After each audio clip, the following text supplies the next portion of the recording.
Titans number 27, Dan Abnett writing, Brent Peoples on the art.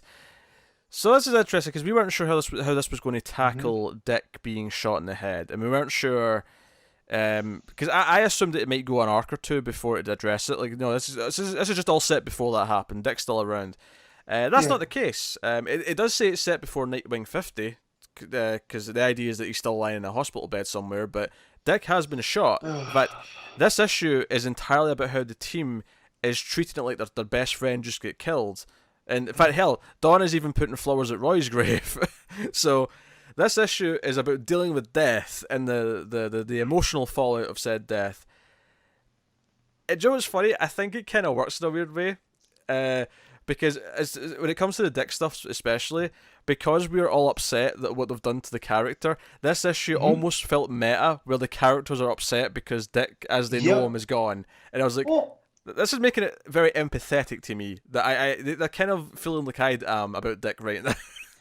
Yeah, that was a thought that I had right before this week got started, when we were, the whole Nightwing stuff and all of that. And I had a thought, I was like, well, how's this going to be handled with Titans now?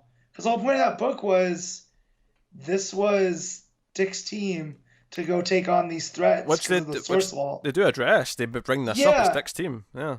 And so when I open this up, and that's what they address, I go, oh, well, look, Abnett's on top of it. Thank you, Abnett. Joe, what really gets me is the idea that if Dick had died, right? Let's say Dick went out, that would almost not be as bad as what they've actually done to him. Even though the death might last longer. But if a comic book character dies, I expect them back at some point.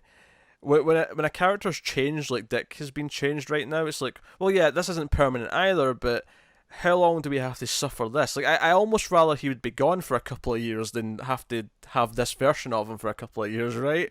So it's almost sadder than a death. So the characters all acting like this, as if it is like this really bad death, actually really works in terms of connecting. It really sells it. Yeah.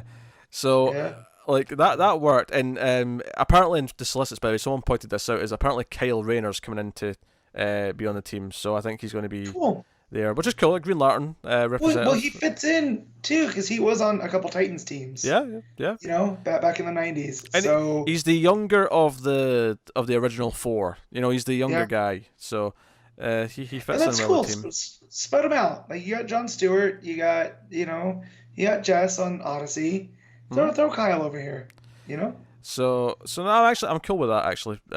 But so they're trying to save Tyler, who's the guy who was the first incident in the first issue of this, this new sort of direction, and he's lying there in the hospital bed, and they're trying to figure out a way to deal with him, and they can't. And Beast Boy is determined to try and save him. Beast Boy really wants to sort of just do something good, and he wants to be convinced that they can accomplish something.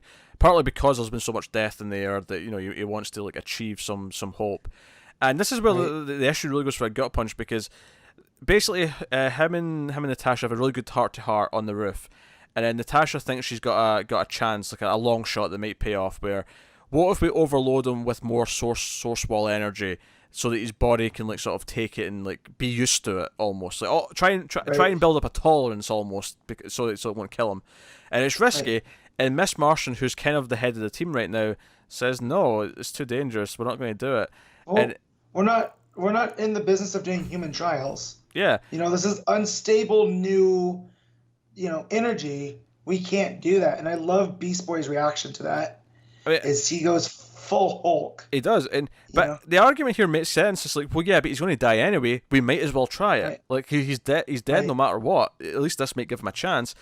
And it's a great moment where Donna comes in and says, no, Dick would have wanted to try. If this is the only option, Dick would have tried. He'd make a speech, and he'd convince us all, and we're all friends here. And she looks right at Miss Martian and says, no, we're all friends here. And this is after she's had a heart-to-heart with Raven, because Raven's not got her soul self right now, so she's not feeling any emotion, and that's hurting her. So them bonding was a sweet moment.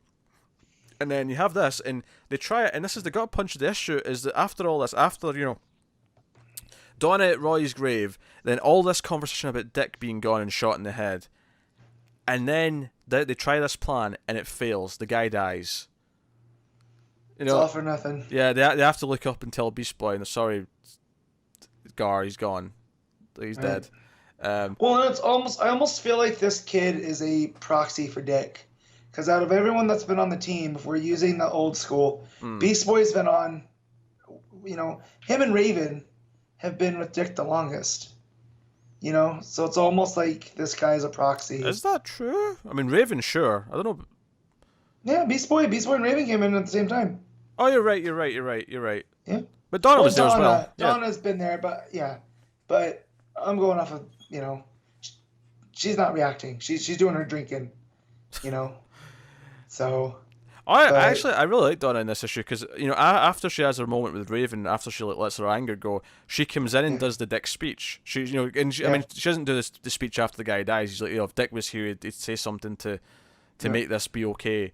But she comes in and plays the leader role. She sort of takes a cue out of Dick's book to get everyone on board, which I thought was sweet. So yeah, I mean, it teases the next thing. Aqualad or Tempest Garth. Garth is coming, and he looks evil for some reason, so we'll see where that goes. Yeah. But yeah, despite the fact that I'm not convinced the deaths in Heroes in Crisis are going to stick, and despite the fact that I'm annoyed at the Dick thing, it kind of this issue, their reaction to Dick being shot kind of made it work as a sort of an eulogy for that character who's kind of gone for now. It just reinforced how much I don't like this change in Dick. Oh yeah. But at least they're leaning into it with his team. It's not like they're just ignoring it. They're just like, oh no, this happening to Dick would have consequences.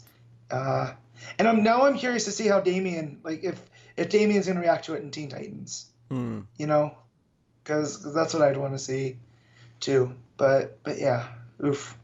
Yeah. So I thought it was good, and the art's still good in this as well. People's, he's solid. I just love his beastly Beast Boy. It looks, he looks proper menacing. When he freaks out, where he says he's effing dying, you just feel that rage throughout. And the one part of the issue I could do without is kind of Ben doing this kind of side-eye snark to Miss Martian. Sure. Where he's like, yeah, you feel like you don't even know people. And it's like, well, that's your secret with her. Don't be a jerk about it. She's trying as hard as she can. Yeah. No, I mean, I'm just skimming through it just now. The art is really nice. I think his humans look good, but I think his non-humans especially look really good. I think Miss Martian looks great. I think Beast Boy looks great. Yeah, they look really, really good. But no, I like this. I feel like this was what was kind of missing from the early Titans issues, back when Booth was on the art. Is I feel like this is doing a good job of having the character beats there for all the main characters, and they all feel important parts of the team, and it all feels like they're being affected by the world and things are moving forward in some way. Even if you don't think the plot of the book's necessarily the greatest, and it might be, it might not be. I think there's something eternally more readable right now about this book than there used to be. And I still liked the book back then. I still enjoyed it well enough, but this is better. Yeah, but it felt like it was in a holding pattern. Yeah. And now it feels like it has a purpose. And even though that purpose might have changed a little bit now because of the departure of Dick Grayson, I'm curious to see where it goes. Through no fault of Abnett. Imagine if Abnett was told, oh, you have to keep Dick, but he has to be this new Rick Grayson bullshit. Oh, God. That's when they announced Lobdell's taking over Titans as well. Lobdell's doing Titans on Nightwing. I've already done with the Lobdell Teen Titans team. It hurts. It does hurt. Yeah, I want no part of it. No. Yeah. Nah, Titans has been pretty solid ever since issue 20. I think 3 or 22, whatever it was. It's been really solid. I've been digging it. So, are we giving it, Matt? Are we giving Titans? This is an 8. I'm gonna stick to my guns on this one. I do like the character beats here, and I'm kind of glad they went through with the death of the Kyle character, because had he made a miraculous recovery, I'd have been like, oh man, this is cheese. But the fact that they made it stick and how that's reacting, and Donna's single tear down her cheek at the end. I think that summed it up perfectly. Yeah, well, Donna's pretty tough. Her giving a single tear means a lot. means a lot. I will give it. I'll also give it an 8. I thought it was a solid issue.